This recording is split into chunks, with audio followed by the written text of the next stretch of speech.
নমস্কাৰ এই মুহূৰ্তত আহি পৰিছে সন্ধিয়াৰ কেইবাটাও বিগ ব্ৰেকিং নিউজ আৰু এনে ধৰণৰ খবৰসমূহ নিতৌ চাবৰ কাৰণে চেনেলটো সাবস্ক্ৰাইব কৰি ভিডিঅ'টোত এটা লাইক কৰি দিব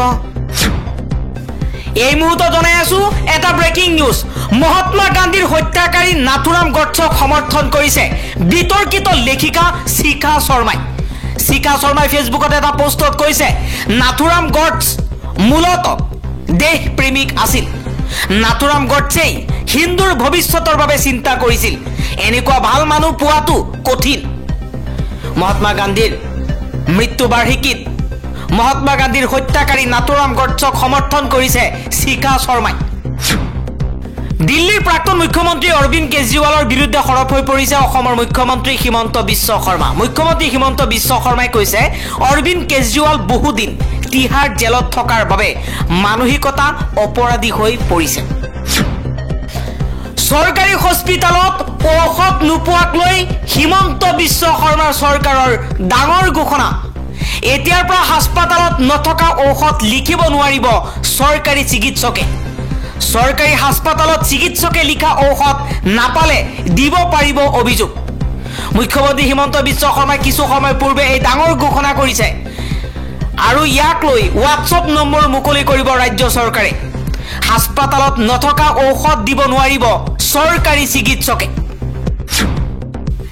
অখিল গগৈক মই চিনি পাওঁ তেওঁ এজন যুঁজাৰু তেওঁ আমাৰ শত্ৰু নহয় আমাৰ শত্ৰু বিজেপি আৰু আৰএছএছ ভূপেন বৰাই বিৰোধীৰ মাজত একতা আনিবলৈ চেষ্টা অব্যাহত ৰাখিছে এইবাৰ অখিল গগৈক লৈ এই মন্তব্য কৰিছে দিগ্বিজয় সিং নৰেন্দ্ৰ মোদীৰ শাসনত উন্নত জীৱনৰ আশা হেৰুৱাইছে ভাৰতীয় নাগৰিকসকলে জৰীপত প্ৰকাশ পাইছে এই ভয়ংকৰ তথ্য ভাৰতৰ প্ৰধানমন্ত্ৰী নৰেন্দ্ৰ মোদীয়ে প্ৰায়ে দাবী কৰে যে যুৱক যুৱতীসকলৰ বাবে পৰ্যাপ্ত চাকৰিৰ ব্যৱস্থা কৰা হৈছে সাধাৰণ মানুহৰ জীৱন উন্নত হৈছে বৃহৎ আন্তঃগাঁথনি গঢ় লৈ উঠিছে ভাৰতে বিশ্বৰ এক বেলেগ স্থানত উপনীত হৈছে তেওঁ লগতে কয় যে ভাৰতীয়সকলৰ অৱস্থা আগৰ সময়তকৈ এতিয়া ভাল অৱশ্যে সি ভোটাৰ নামৰ সংস্থা এটাৰ সমীক্ষাত অন্য এটা কথাহে কোৱা হৈছে ভাৰতীয়সকলে কয় যে তেওঁলোক আচলতে হতাশ আৰু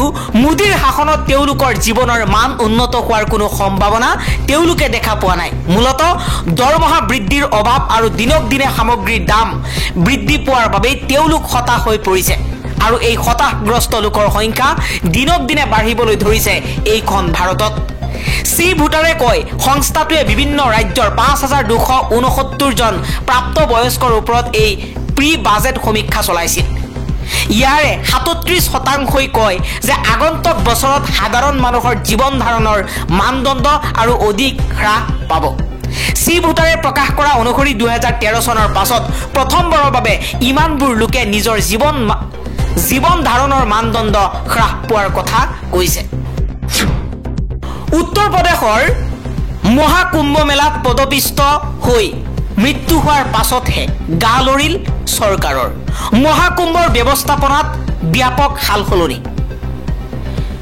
যেন এক বৃহৎ অঘটনৰ বাবে ৰৈ আছিল উত্তৰ প্ৰদেশৰ আদিত্যনাথৰ চৰকাৰ প্ৰয়াগৰাজত চলি থকা মহাকুম্ভ মেলা স্থলীত আৰম্ভণিৰ দিনটোৰ পৰাই যোগী চৰকাৰে ভিভিআইপি সংস্কৃতিৰ পয়োভৰ ঘটাইছিল মন্ত্ৰী বিধায়ক দলীয় কৰ্মী শীৰ্ষ বিষয়া আমোলাৰ আত্মীয়ৰ পৰা আৰম্ভ কৰি অচিনা বহু লোকেই লাভ কৰিছিল ভিআইপিৰ সোৱাদত বিশেষ সুবিধা কিন্তু বুধবাৰে পুৱতি নিশা যি পদপিষ্টৰ ঘটনা সংঘটিত হয় সেই ঘটনাৰ পাছতেই যেন চকু মেল খালে যোগী চৰকাৰৰ এই ঘটনাৰ পাছতেই মহাকুম্ভ মেলাৰ ব্যৱস্থাপনাত বহু সালসলনি কৰা হৈছে চৰকাৰে এতিয়াৰ পৰা মেলাস্থলীত বাহন সোমোৱাৰ ক্ষেত্ৰত নিষেধাজ্ঞা জাৰি কৰিছে বাতিল কৰা হৈছে ভিভিআইপি পাছ বুধবাৰে এক উচ্চ স্তৰীয় বৈঠকত বহাৰ পাছতে চৰকাৰে এই সিদ্ধান্ত গ্ৰহণ কৰিছে তাৰোপৰি আহি থকা সময়ত চাহি স্নানৰ ক্ষেত্ৰতো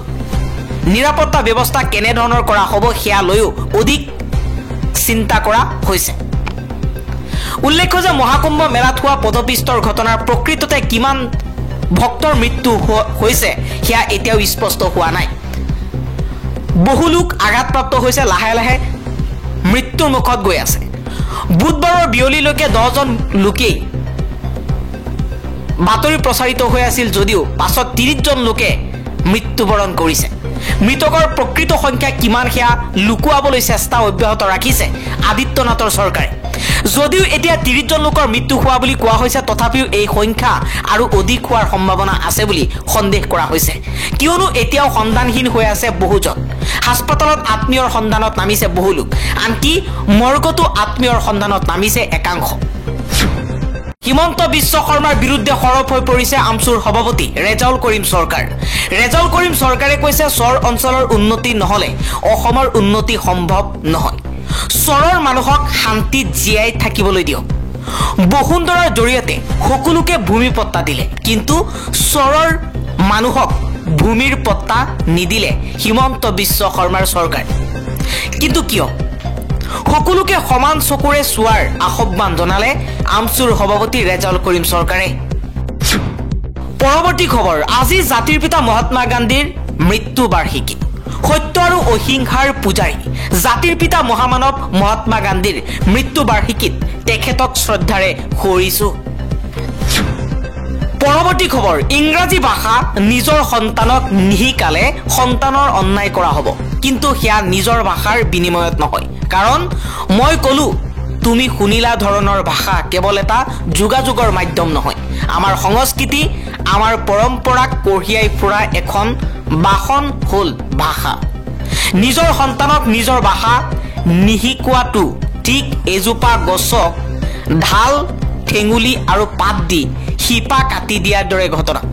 এইবাৰ বলিউড অভিনেতা জাভেদ আখতাৰে এই মন্তব্য কৰিছে। আন এটা খবৰ, 2025 বৰ্ষৰ শান্তিৰ নোবেল বঁটাৰ বাবে মনোনীত হৈছে বিশ্বৰ আটাইতকৈ ডাঙৰ উদ্যোগপতি এলন মাস্কৰ নাম। ইউৰোপীয় সংসদৰ স্লোভেনিয়াৰ সদস্য ব্ৰাংকো গ্ৰেমছে মনোনীত কৰিছে এলন মাস্কৰ নাম। গ্ৰাইমছৰ মতে মত প্ৰকাশৰ স্বাধীনতাৰ সমৰ্থনত চলাই থকা প্ৰচেষ্টাৰ বাবে শান্তিৰ নোবেলৰ যোগ্য এলন মাস্ক। অখিল গগৈয়ে মহাত্মা গান্ধীৰ বিষয়ে ফেচবুক পোষ্টৰ জৰিয়তে কেইবাটাও মন্তব্য কৰিছে। অখিল গগৈয়ে কৈছে, জাতিৰ পিতা মহাত্মা গান্ধীৰ মৃত্যু দিব কেৱল এজন অসাধাৰণ মানুহৰ সাধাৰণ মৃত্যু দিব নহয়। এই দিনটোত জাতিৰ পিতাজনক নিৰ্মমভাৱে হত্যা কৰা হৈছিল। সেই হত্যাকাৰীসকল আজি দেশৰ শাসনকৰ্তা। এতিয়া তেওঁলোকে দেশৰ আদৰ্শক তিল তিলকৈ হত্যা কৰি আছে। আজিৰ মৃত্যু দিৱসত তেখেতৰ তেওঁলোকৰ হাতৰ পৰা দেশ, জাতি আৰু জনগণক বচোৱাৰ সংকল্প লোৱাৰ বিকল্প নাই। আহক জনগণৰ শত্ৰুক ঘৃণাৰে উপচাই পেলাওক।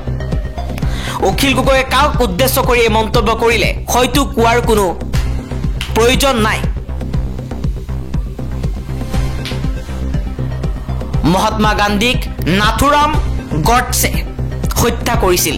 এতিয়াও ভাৰতবৰ্ষত নাথুৰাম গডছক ভাল পোৱা বহু মানুহ আছে, যিসকলক উদ্দেশ্য কৰি অখিল গগৈয়ে এই মন্তব্য কৰিছে।